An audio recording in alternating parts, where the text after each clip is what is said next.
gostje. Spoštovani gostje, dovolite, da vas lepo pozdravim in vam želim dober večer tudi v imenu uredništva medijske hiše Večer. Veseli smo, da danes lahko tukaj, kot je rekla naša voditeljica, ena na ena gostimo ministra za gospodarski razvoj in tehnologijo, gospoda Zdravka Počivalška. Pred kratkim je začel svoj drugi mandat v tej vlogi, v svojem življenju pred politiko, če lahko rečem takole, pa je bil podjetnik, gospodarstvenik, zato je seveda danes nadvse primeren sogovornik za vprašanja, ki mu jih imamo za zastaviti. Gospod minister, dobrodošli v Mariboru, kako ste? Če sem skupaj, v Mariboru se vedno dobro počutim. Ko smo se pogovarjali o vašem prihodu danes v Maribor, smo nekako videli, da bo morda šlo na minute zelo tesno. Bili ste na poti, bili ste na nekih sestankih z gospodarsko delegacijo. Lahko poveste kaj več? Lahko danes delimo kakšne nove spodbudne informacije za slovensko gospodarstvo tukaj pred tem auditorijem v Mariboru? Za tiste glavne gospodarske zadeve se ne naredijo vedno v javnosti. Pa tako kot vsak dan danes napolno, začeli smo ga s tisto zadevo, ki je danes glavna obvest z nadzornim svetom Slovenskega državnega holdinga, ki je na koncu sprejel odločitev o tem, da se naša banka proda. Prideva do te teme, do Nove Ljubljanske banke, ampak vseeno bi pa začel mogoče takole. Gospod minister, pravijo, da smo narod nadpovprečnih športnikov, smo narod kulturnikov, ki prebijajo nacionalne okvire, zelo uspešni smo na različnih področjih, smo tudi narod izjemno uspešnih podjetnikov, takšnih primerljivih slovenskimi športniki in kulturniki. Absolutno, mi smo narod oziroma država, ki je na gospodarskem področju zelo uspešna. 80% vsega, kar naredimo, prodamo v tujino. Od teh 80% prodamo v države Evropske unije. In to ne delajo samo tisto veliko podjetja, o katerih imamo priliko čitati v medijih, ampak imamo ogromno malih, srednjih in tudi velikih podjetij, o katerih se ne govori, pa kar v vsaki vasi naredijo 80-100 milijonov, imajo 100, 200, 500 zaposlenih in vse to, kar naredijo, tudi izvozijo. V vsakem primeru smo država, ki uspešno sledi tem trendom, na koncu v zadnjih letih naši rezultati kažejo na to, saj imamo nadpovprečno gospodarsko rast in jaz verjamem, da imamo v tem trenutku spodbudno, stabilno poslovno okolje, ki bo omogočalo slovenskemu gospodarstvu rast in razvoj tudi naprej. Gospod minister, začetek mandata te vlade nekako ni čisto potreboval teh vaših besed. Bila je kar konfrontacija med gospodarstvom, med podjetniki in novo 13. slovensko vlado in sicer zaradi napovedanih v koalicijsko pogodbo zapisanih novih davčnih obremenitev in sicer dodatne obdavčitve prihodkov iz kapitala in rent. Povejte nam iz prve roke, kaj se bo zgodilo pri tej zgodbi. Bo to ukrep te vlade ali bomo rekli, tresla se je gora, iz davka se je rodilo? Mi moramo povedati, da bomo še naprej imeli stabilno, predvidljivo in konkurenčno poslovno okolje. To ste že povedali, gospod minister. Ja, govorim, kaj bomo imeli naprej. Tudi v prejšnji vladi smo imeli pa res koalicijsko pogodbo, tukaj imamo koalicijski sporazum.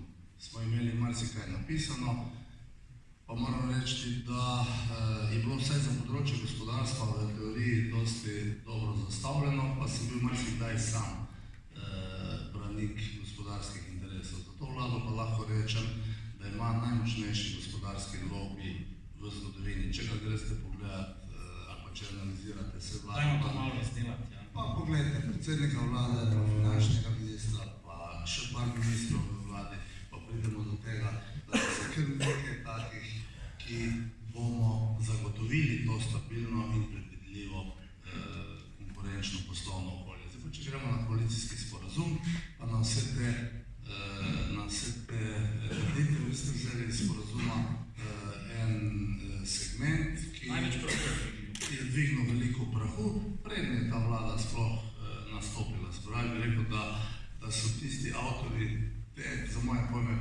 civilizacije na nek način prekoračili silo obrambe. Ni bilo nobene potrebe takrat reagirati na tak način. Vlada se je formirala, vlada bo skrbela za to, da bodo prihodki in odhodki uravnoteženi. Na koncu konca imamo fiskalno pravilo, ki je zapisano v ustavo, preko tega ne moremo iti, ampak v tem sporazumu piše tudi kaj drugega. Še piše o tem, da bomo razbremenili stroške dela.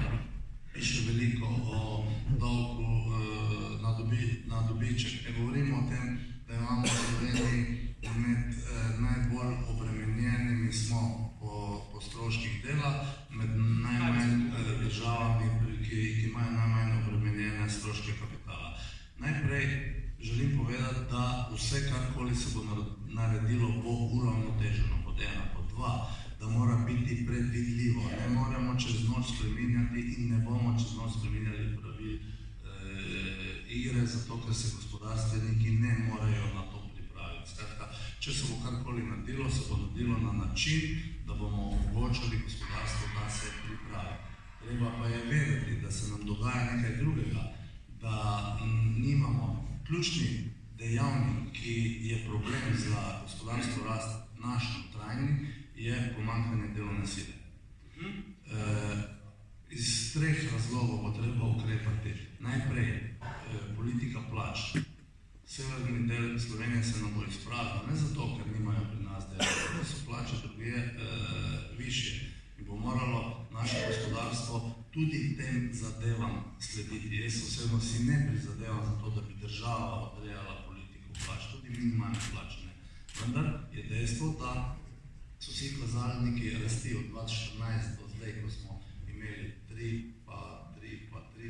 5% gospodarsko rast, taki, da same plače, tudi minimalne, niso sledile temu. In tukaj bo gospodarstvo samo po sebi moralo reagirati. Jaz sem pričakoval, da bo prej in hitreje se ta zadeva zgodila. Ampak rekli ste, plače so sploh tukaj, bom rekel, v severovzhodu problem, v Podravju so še vedno pod slovenskim povprečjem, zaradi tega se veliko kvalificirane delovne sile v različnih sektorjih gospodarstva nekako seli v Avstrijo. Kaj bo odgovor na to? Kaj je lahko v bistvu odgovor na to? Odgovor na to je reakcija gospodarstvenikov samih, ki bodo, če bodo hoteli zagotoviti sebi ustrezno delovno silo, morali na tem področju reagirati. Vsi tisti podjetniki, ki imajo delovno silo kot sredstvo, nimajo nobenih šans za preživetje. Skratka, vsi uspešni podjetniki znajo ustvariti neko vzdušje, inkorporirati svoje sodelavce v samo podjetje in jih tudi ustrezno nagraditi. V tem kontekstu bo šla zadeva naprej. Kdorkoli bo mislil, da bo še naprej temeljil svoj razvoj samo na dobri pa slabo plačani delovni sili, da mislim, da se moti.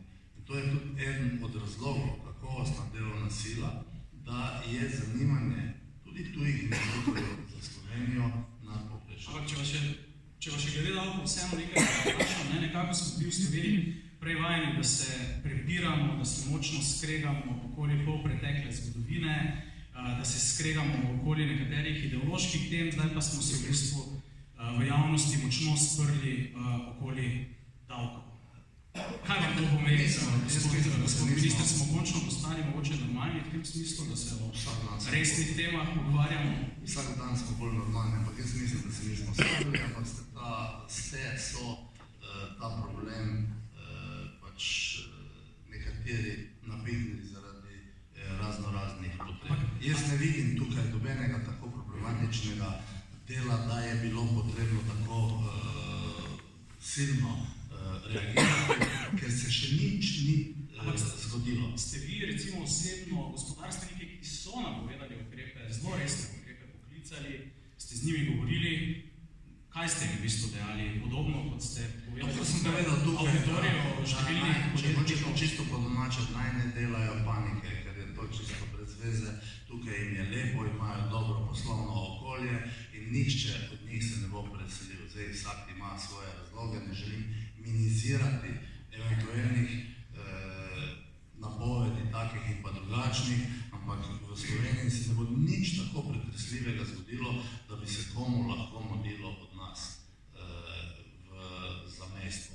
Mislim pa, da vsak dan napredujemo tudi na tem, da omogočamo tudi novim investitorjem boljše in pa hitrejše reakcije državnega aparata. Na koncu koncev smo tukaj zato na vladni strani, da vsak po svojih močeh poskrbi.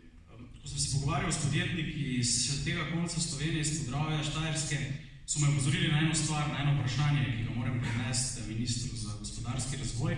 Kaj za gospodarstvo pomeni nov davek na nepremičnine, o katerem koalicija v petek začenja razpravo? V Mariboru so nedavno namreč uspeli doseči znižanje nadomestila za stavbna zemljišča za industrijske hale. Dejstvo je, da je ta davek poslušalo uvesti že kar nekaj vlad.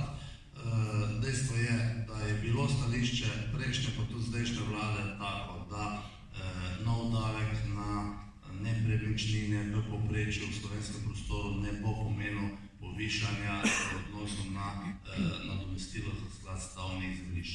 Drugo dejstvo je pa, da so politike zdajšnje nadomestila za sklad stavbnih zemljišč v Sloveniji zelo, zelo različne. Imamo zelo gospodarsko spodbudno okolje in zelo, zelo neprijazna. In tukaj ena od sosednjih občin, Mariborske občine, je ena od tistih, pa je ne bom imenoval, ki je zelo gospodarsko neprijazna s tem. In neodvisno od tega, davek gor, davek dol, bi bilo potrebno na slovenskem prostoru poenotiti pravila igre na tem področju in verjamem, da se bo to zgodilo in v samem davku na nepremičnine ne vidim nobene nevarnosti za gospodarstvo. Kvečemo bomo s tem, ko bomo ta pravila igre izenačili, omogočili, da se bo na področju cele Slovenije zadeva enakomerno razvijala. Dobro, zdaj zdaj davke, ampak nič manj vroča tema ni naslednja. Tudi ta je pričakala novo vlado na mizi. Dobro, vi ste bili tudi v prejšnji vladi, tako da zelo dobro poznate. Pogajanja z javnim sektorjem. Kaj kot gospodarski minister rečete vladnim pogajalcem, ministru za javno upravo in ostali njegovi ekipi, ki se te dni pogaja z sindikati? Vemo, da so sindikati javnega sektorja eni najmočnejših sogovornikov politike v Sloveniji. Jaz sem že sam srečen s tem, ko govorim vsem prej, pa zdaj tudi, da lahko potrošimo toliko, koliko ustvarimo. Dejstvo je, da moramo na nek način poskrbeti za enakomerno blaginjo. Se pravi, če na enem koncu rastemo, na drugem koncu pa ne damo nič, to ni v redu. Seveda je pa treba biti zmeren in ne more tudi javni sektor dobiti več kot gospodarstvo in cela država, družba lahko ustvari. Jaz pač sem tukaj bolj konzervativen, jaz pričakujem, da se bo naša pogajalska skupina korektno, konkretno, ampak kljub vsemu trdo pogajala in da bomo prišli na koncu do nekih realnih, sprejemljivih dogovorov. Tukaj je lahko dogovor samo tak, da bosta obe strani zadovoljne. Ni možno, da bo nekdo nekoga pač premagal, vse rešitve razne ljudi bodo slabe. Seveda pa bo do tega trda pot, zato ker je zato potrebno imeti na obeh straneh razumne ljudi. Jaz verjamem, da je naša pogajalska skupina usposobljena in da ve, koliko lahko pač za ta namen naredimo. Seveda se pa jaz kot gospodarski minister ne morem ali pa ne morem iti mimo tega, da čeprav so analize opravičevale te zadeve, da so povprečne plače v javnem sektorju eno, v gospodarstvu drugo, potem govorimo, da so na višjih nivojih v javnem sektorju nižje kot v gospodarstvu in obratno. V vsakem primeru je potrebno imeti vzdržno rast in trezne apetite. Za netrezne pristope pa nisem in tukaj pričakujem, da bomo trdi. Še ena dobra novica je v bistvu za Slovenijo prišla prejšnji teden. Po lestvicah Svetovnega gospodarskega foruma je Slovenija pri konkurenčnosti pridobila 13 mest. V absolutni konkurenci je zdaj 35. Gospod minister, čez nekaj let, ko boste končevali drugi mandat, kje dinamičnost in kako do tja? Ti podatki samo spremljajo to, kar pač v praksi mi počnemo. Mi smo lani naredili 43 milijard, od tega smo jih 35 izvozili. To se je vse skupaj zgodilo zato, ker smo imeli pogoje taki, ki so omogočili, da smo na tej lestvici napredovali. Mi želimo, da pridemo pri izvozu iz teh 35 milijard v nekaj letih do 50, želimo, da pridemo pri dodani vrednosti iz 40 tisoč na 60 tisoč, želimo priti na 25 tisoč evrov poprečne bruto plače. Zdaj pa, želel bi umestiti z eno provokacijo naše gospodarstvo v ta prostor. Pa veste, kakva je razlika med v gospodarskem smislu Slovenijo, Hrvaško pa Srbijo? Bom kar hitro samo govoril, da imam časa pogledati. Dobene. Vsi naredimo približno isto. Mi smo naredili 43 milijard, da prvi sosedi so bili tam nekje na 46, 47, oni pa drugi pa so naredili manj kot 40. Ampak kakva je razlika? Mi smo to naredili z 2 milijona ljudi, da prvi sosedi 4,2, drugi pa z 7,2. Se pravi, da je eden naš naredi za 2 njihov ali pa za 3 one dol. Ampak ni v tem problem. Mi se moramo primerjati za severnimi sosedi. Ko severni sosed naredi za 2 naša. In po tej poti želimo iti naprej in to je edina prava pot. Dobro, zanimivo.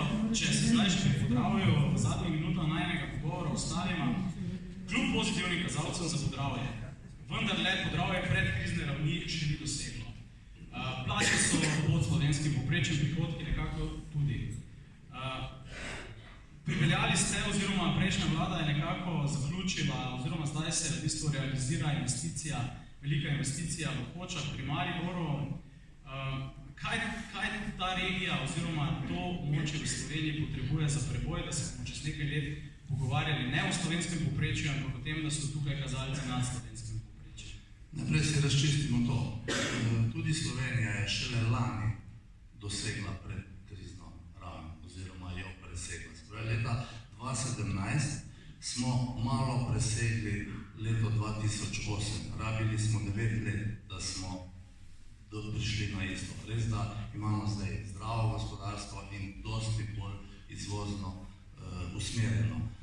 Jaz verjamem, da imamo tukaj v Podravju potencial, da se ta zadeva razvija dosti hitreje, ne samo zaradi ene tuje neposredne investicije, ampak tudi zaradi investicijskega ciklusa na ostalih področjih. Pri Magni smo rekli, v redu, Magna ja, super, ampak investicija, prihod Magne je bil za državo drag, okoljsko vprašljiv in zakaj v te kraje ne pridejo tudi investicije, ki so nekako bolj usmerjene v visoko tehnologijo, v lovljenje recimo tega vlaka v prihodnosti. Zdaj niste še rekli tega, da je to lakirnica, ne? To se hoč ponovljati. Jaz sem se danes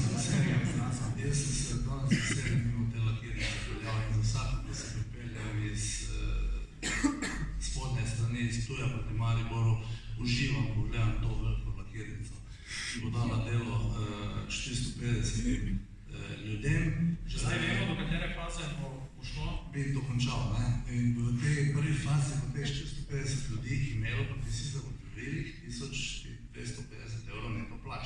To je spet narobe zdaj, ker so pač v taki nizki dodani vrednosti, kar pa seveda ni preveč plačani. Magna vložila vlogo za okoljevarstveno soglasje za drugo fazo, za novih 1500 ljudi in jaz verjamem, da bomo tukaj doživeli vse 3 faze s končno proizvodnjo 200.000 avto in 3500 zaposlenih.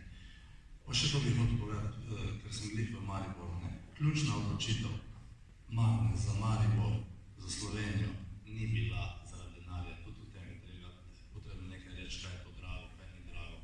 Magni nismo dali nič več, nič manj kot vsem ostalim investitorjem, mislim, da pride do, nismo dali, še nismo dali, kajti ko bodo kaj naredili, bodo dobili, ampak ne gredo preko 20%. Ključni razlog njihov za odločitev za Slovenijo in Maribor je delovna sila, ki je usposobljena. Oni rabijo strojno, srednješolsko, višješolsko usposobljeno delovno silo. To je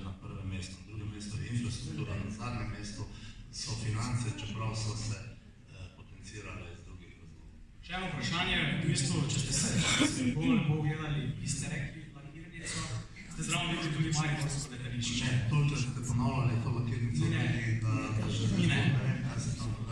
Ampak mariborsko letališče, gospod Počivalšek, mogoče ne sodi čisto pod vaše resora, ampak vendarle ste pa imeli v prejšnjem mandatu kaj kritičnega o tej zgodbi zapovedati. Kako vidite zdaj to zgodbo? Lahko si obetamo od novih napovedi kaj več kot od prejšnjih? Ne vem, na katere od napovedi mislim, da res se vrata na trdnih tleh. Dejstvo je, da mariborsko letališče obnovljeno, da lahko sprejme 600,000 potnikov na letnem nivoju.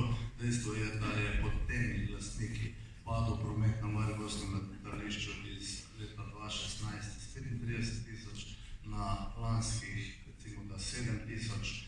Kaj je rešitev po vašem? Zdaj pa govorimo, da bojo ti isti ljudje vložili 750 milijonov, povečali stavbo na 1,200,000 potnikov, pa še. Skratka, jaz si želim iz naše strani, bomo vsakemu, ki bo imel načrt na zemlji temelječ, ali pa hočem reči realno, da ne to zemljo kdo drugače razlagal, pomagali. Z vsemi sredstvi, ki so nam v državi na voljo, dejstvo je, da pa je bilo možno in še vedno je narediti en logistični center za eno pomembno svetovno podjetje, pa smo bili togi na vseh področjih. Jaz še vedno jemljem mariborsko letališče kot potencial, samo od sebe tudi, ampak samo od sebe se ne bo pa zgodilo nič, seveda pravno zato kredibilne in realne partnerje, ki tudi kaj naredijo, ne samo govorijo. Ok, dve kratki vprašanje, še preden začnemo hoditi z odra. Vendarle, Economist, znani tuji mediji v zadnjih dneh na naslovnicah že pišejo krivuljo, ki je šla gor, zdaj pa že počasi gre takole in nekateri že kažejo, da bo šla tudi navzdol. Gospod minister, je kriza za vogalom in kako dolg je ta vogal? Ko je bila prva kriza, je bila toliko večja še, ker je pač bila dodatna panika. Zdaj je pač zadeva, vsaj naš motor in pa tisti motor, na katerega smo mi navezani, še vedno deluje pod optimalnimi obrati. Seveda, eni napovedujejo, da se na posameznih področjih zadeve ohlajajo. Jaz v tem trenutku ne bi tega tako črno napovedoval. Je pa nekaj zunanjih faktorjev, ki pa lahko vplivajo na to, da se bodo zgodile slabe zadeve. Kot država smo pripravljeni? Ne, prihaja do tega, da pa so možne. Če bo naš zet zakuhal kako trgovinsko vojno še, bo to imelo posledice za naše gospodarstvo velike. Mi na prvo žogo lahko rečemo, ja ne izvajamo direktno preko luže, ampak naše gospodarstvo navezano na evropsko je pa od tega odvisno. Zdaj pripravljeni ali ne, naše gospodarstvo je dosti bolj zdravo, kot je bilo leta 2008. Naša podjetja so manj zadolžena, so zdrava, so stroškovno učinkovita, navezana na prave partnerje. Seveda smo pa mi mala ekonomija, ki je nišna, je dobavitelj v marsikaterem področju in dihamo z svetom, tako da na to ne moremo vplivati, smo pa dosti bolj fleksibilni tudi zato, ker smo nišni, mali in se lažje prilagajamo. Gospod minister, sklenimo z enim sporočilom. Tukaj sedi veliko velikih, malih, srednje velikih podjetnikov, ljudi, ki ustvarjajo, menedžerjev, zaposlenih v teh podjetjih, ljudi, ki se trudijo, poganjajo ta os naprej. Dajmo jim neko sporočilo, mogoče za konec. Ne nazadnje, vi imate pisarno tudi v Mariboru. Tako da, mogoče auditorijo za konec, preden pridemo do najbolj svečanega dela, še kakšno sporočilo vaše? Glejte naprej, verjamete sebi, ne poslušajte to, kar pišejo in... To je bilo